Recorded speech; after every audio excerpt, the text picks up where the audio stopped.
Ok, c'est parti pour démonter ce moteur. Bon alors, j'ai oublié, enfin j'ai déjà démonté tout l'allumage et le carter d'embrayage et le haut moteur. J'ai oublié de filmer. Voilà. Donc on va se démonter ce moteur parce qu'en gros je vous explique, la boîte elle bloque. Voilà, il y a un truc, en gros j'ai serré. Voilà, l'état du piston. Il a mal et c'est ça des deux côtés. En gros j'ai mis de l'éthanol dedans. Faut pas. J'ai mis genre 20% d'éthanol. Combien? Du coup ça a fait des inclusions et tout. Et en gros l'axe, enfin le segment qui tient l'axe dans le piston, bah il s'est cassé. Et je pense que c'est ça qu'elle est dans la boîte qui l'a bloqué. Enfin en vrai je sais pas. Ok. Et c'est le retour de la voix off. Donc là vous vous dites, mais pourquoi il a mis de l'éthanol dans son moteur? Alors tout simplement parce que c'est moins cher. Non en vrai surtout parce que c'est moins cher et surtout parce que ça explose plus fort que le samplon 98. Du coup je me suis dit bah vas-y je vais tester. Donc je l'ai fait une fois, j'avais mis 20% d'éthanol et ça avait marché du tonnerre. Mais vraiment j'avais l'impression d'avoir gagné au moins 10 chevaux. Bon je dose pas mais t'as compris quoi. Vraiment une différence de performance énorme. Du coup à partir de ce moment là je me suis dit bon bah je vais faire ça tout le temps. Du coup j'ai fait ça tout le temps jusqu'à ce que je démonte le moteur alors que, enfin je l'ai juste démonté pour changer les roulements alors qu'il marchait très bien. Et bon je vais pas vous expliquer pourquoi mais on a changé le piston. Bon et pour les curieux voici à quoi ressemble le piston qu'a tourné avec l'éthanol. Bon là il a un peu mal mais ça c'est parce que je l'ai fait tomber là-bas. Du coup c'est chill. Voilà.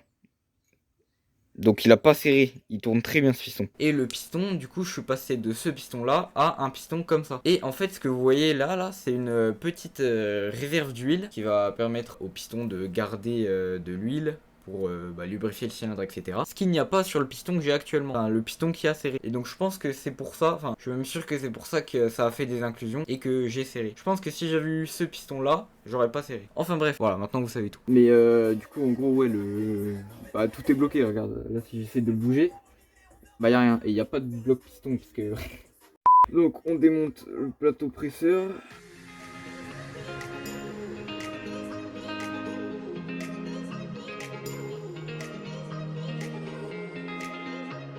Ah, je suis pas précisé, c'est un moteur Derby Euro 3.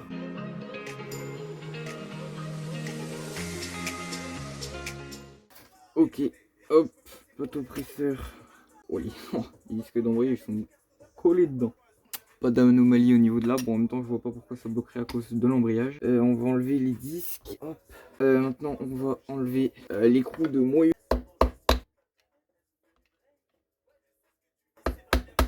Bon, je suis en galère. La mécanique, faut toujours y aller doucement. Hop, voilà, pour démonter ça tout seul, force à moi. 12 seconds later. Allez, péteuse. Hop là, je tout défoncé. Je voulais faire de manière legit, mais vas-y la flemme. Oh, la rondelle, elle a pas aimé. Ça, hop, ici, la rondelle. Ouais, c'est toujours bloqué. Et là, ouf. Donc là, vous avez une rondelle, une bague. Hop là, donc ici, on a... Oh, la boîte, elle tourne vachement bien. Oh.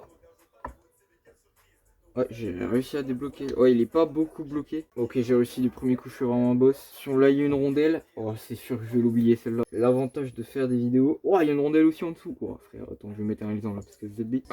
De sélection. Est-ce qu'on a besoin de démonter l'étoile? En soi, l'étoile, il tient le barillet. Donc, ouais, peut-être pour remontage de la boîte. Ouais, non, même pas en vrai. Donc là, à mon avis, si je vais à la péteuse, je vais tout péter. Mais on va tester. Parce que normalement, on démonte l'embrayage après avoir démonté le maître cylindre. Moi, je suis un peu bête, donc je fais pas comme ça. Bon, péteuse.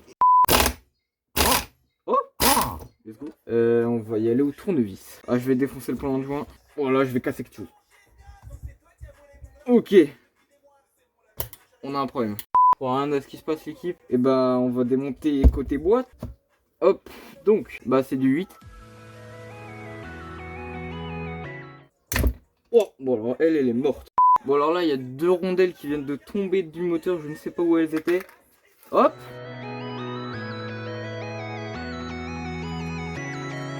Oula, le pas de vis c'est un peu mal. Inquiétez pas, c'est Derby, c'est solide.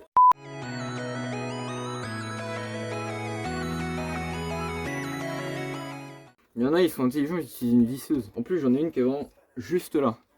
Mais vraiment la flemme de mettre l'embout. Ok, donc là, petite technique que je vous donne. Vous vous lavez les mains. Équipe, la clavette à dispawn. Vous prenez votre bigot, petite photo pour voir toutes les vis. Et là, vous prenez pied à coulisse, on enlève toutes les vis, on les mesure pour savoir quelle taille de vis c'est. Et là, on a une belle photo avec écrit toutes les tailles de vis, comme ça, c'est pas galère. Quand vous remontez le moteur et il n'y a pas de doute. Du coup, on va pouvoir tout enlever. Hop, hop, hop, on met tout dans une boîte pour rien perdre. Là, on croise les doigts pour que ça s'enlève tout seul. Oh, donc quand vous prenez en boîte. Oula! Ok, c'est bon, ça la bielle, on s'inquiète pas. Ça arrive, ça arrive. Bon. J'ai mal.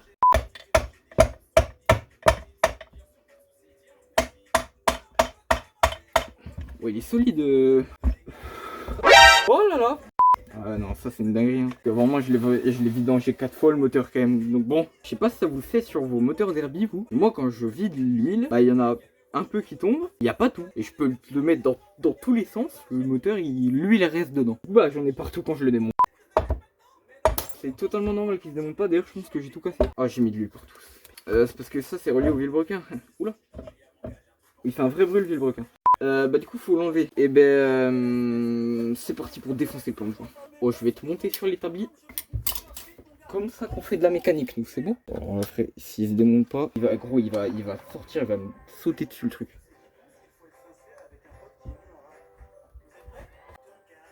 Il sort pas. Non mais gros, j'ai oublié de démonter un truc, genre, faut le choquer. Avec un maillet, c'est comme ça qu'on choque les vis, nous, c'est bon. Bon alors pour info, ça c'est vraiment censé s'enlever, mais vraiment super facilement quoi. Limite, faut pas forcer. Bah voilà, c'est nickel ça. Oui, parce que du coup, après avoir galéré pendant 20 ans, je me suis dit que j'allais songer à changer de technique. Oh, alors là, s'il sort pas le chef. Mais gros, il ne sort pas, genre. Bon, donc là, vous avez compris, le problème, c'est que l'engrenage du vilebrequin, je sais pas trop comment ça s'appelle, ne veut pas sortir. Et j'ai beau y aller comme je peux, il ne sort pas. Carrément, j'ai même appelé du renfort. Et là, tu t'arrives pas à l'enlever? Mais c'est impossible. Mais non, je vais juste enlever ça, là. Gros, mais c'est pas normal. On a essayé de chauffer pendant 20 minutes, vraiment, je vous mets le clip, là. Ah, je veux qu'il soit rouge, le pignon, il va fondre. Ah, il chauffe vite le tien. Quand tu vas arriver au démon de pneu là. Et gros, mon plan de jeu, j'en ai rien à foutre. Bon, puis dites-vous que vous vous rendez pas compte sur la vidéo, mais j'ai vraiment chauffé pendant 30 minutes. Pendant 30 minutes, je tenais le chalumeau comme ça.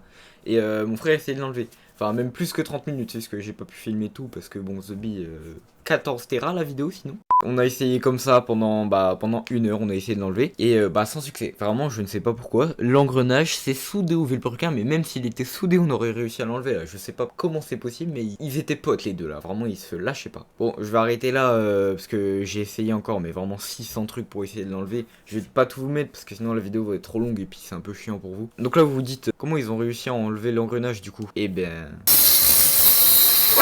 Ah oui non, ça c'est parce que j'étais torse nu, j'avais la flemme de mettre un t-shirt. Et les limailles de fer de la disqueuse, ça fait mal.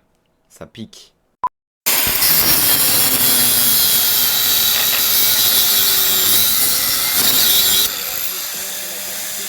Bon donc là en gros on est clairement sur un vilebrequin performance. Ouah, on a coupé là pour avoir plus d'aérodynamisme. Ah, et puis du coup après avoir fait ça, j'ai remonté la boîte et regardez-moi ça. Une boîte qui tourne bien ça. Ok. Donc là on est en première. Point mort.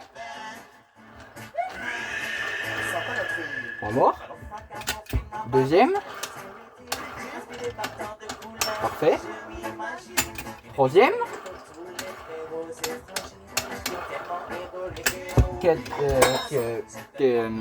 Presque un The quatrième.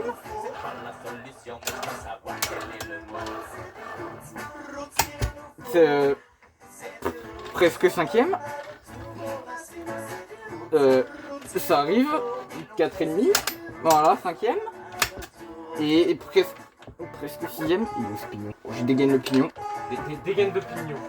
Et 6ème. Wesh, j'ai pété la boîte. Et 7ème. Non, 6ème. Ça arrive. Dans le sens. 5ème. Mec, là, il n'y en a pas aucune qui se passe mal. 4ème. 3ème. Mais comment je te l'éclate les rapports. 2ème.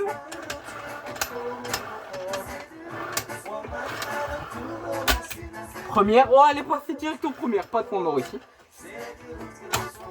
Point mort.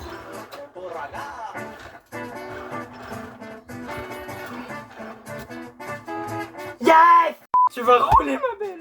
Tu vas avoir un moteur. Voilà, vous assistez à un homme heureux de voir enfin son moteur après des milliards de galères avoir une boîte qui marche. Et vous dites oui, il a juste remonté la boîte. Mais je vais vous faire une vidéo, bah là normalement prochaine vidéo que je sors, je suis en train de la travailler là, pour vous expliquer pourquoi cette moto, bah je l'aime autant, pourquoi je... Enfin voilà, pourquoi je veux autant qu'elle marche et pourquoi je suis aussi heureux qu'elle marche. Donc vous expliquerez ça dans la prochaine vidéo. Sinon merci beaucoup de l'avoir regardé, comme d'habitude. Si vous avez des questions ou des trucs à me dire pour que je puisse m'améliorer, je vous invite à les dire dans les commentaires. Et sinon à la prochaine pour la prochaine vidéo du coup.